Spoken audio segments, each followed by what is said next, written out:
Property Law Pas FM bersama Erwin Kalau dari Erwin Kalau & Co. Property Lawyers.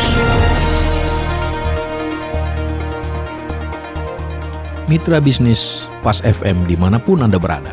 Jumpa lagi dengan saya Erwin Kalau dalam acara Property Law. Ini ada tanggapan masalah PPRS lagi nih, yang banyak masalah ya. Ditanyakan di sini, apartemen saya bocor Pak sejak saya tinggali ini di daerah Kokas. Ya, apartemen saya bocor.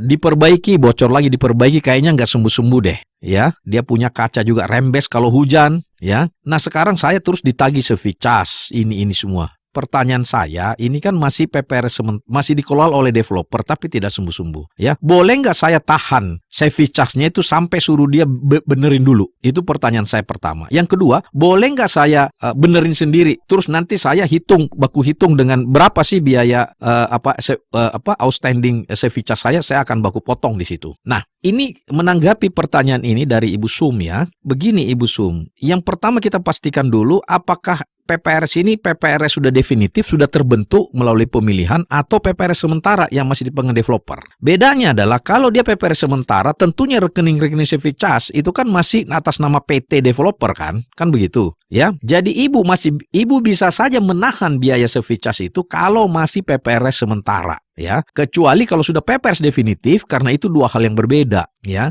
Nah, yang kedua, Ibu bilang tadi apakah saya bisa memperbaiki sendiri lantas saya itu tinggal Ibu bicarakan dengan building management atau developernya. Karena Anda perbaiki bolak-balik karena setiap hujan saya tidak tidur nungguin air bocor pasang ember ya. Ibu bicara, oke, karena Anda perbaiki bertahun-tahun tidak sembuh-sembuh, saya perbaiki, Anda lihat berapa biaya tagihan perbaikan itu ya. Nanti kita hitung potong dengan saya punya biaya service charge. Nah, kenapa saya bilang kalau di PPRS sementara masih bisa? Karena itu masih developer punya rekening dan itu tanggung jawab developer. Kalau sudah PPRS definitif tidak bisa. Kenapa? Karena kerusakan itu bukan tanggung jawab PPRS sebenarnya. PPRS ini kan dia pengelola, dia menerima dari pelaku pembangunan. Masalah bocor dan kerusakan itu tanggung jawab developer atau pelaku pembangunan. Itu tanggung jawabnya. Jadi ibu tidak bisa tahan kalau sudah definitif. Tapi kalau dia belum definitif, ibu tahan boleh. Karena itu kan masih PT developer PPRS sementaranya. Ya, oleh karena itu menurut saya adalah bicarakan dengan developernya ya, bikin tertulis, saya perbaiki, nanti saya potong saya punya outstanding. Ya, bukan saya tidak mau bayar, ya. Tapi bagaimana saya membayar kewajiban saya, tapi hak saya itu tidak ada. Tetapi dalam rangka hak terhadap developer loh, ya. Karena itu bocor itu kan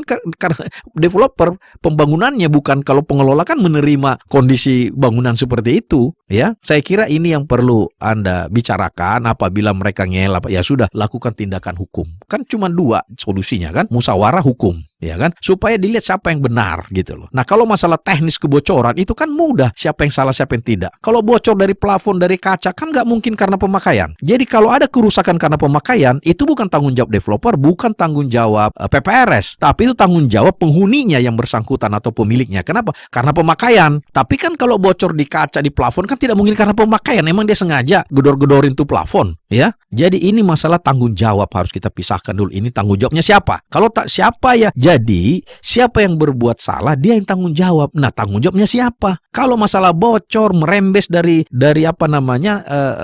kaca karena sealernya nggak benar, ya itu tanggung jawabnya pelaku pembangunan, Bu. Tanggung jawabnya si developer. Ya, apalagi ini kan apartemen daerah Kokas kan bukan apartemen murah ya. Saya kira tidak sepantasnya lah begitu. Saya kira semoga ini mendapatkan inspirasi bagi Ibu, menjadi bekal Ibu untuk berbicara dengan pihak developernya. Terima kasih, sampai jumpa.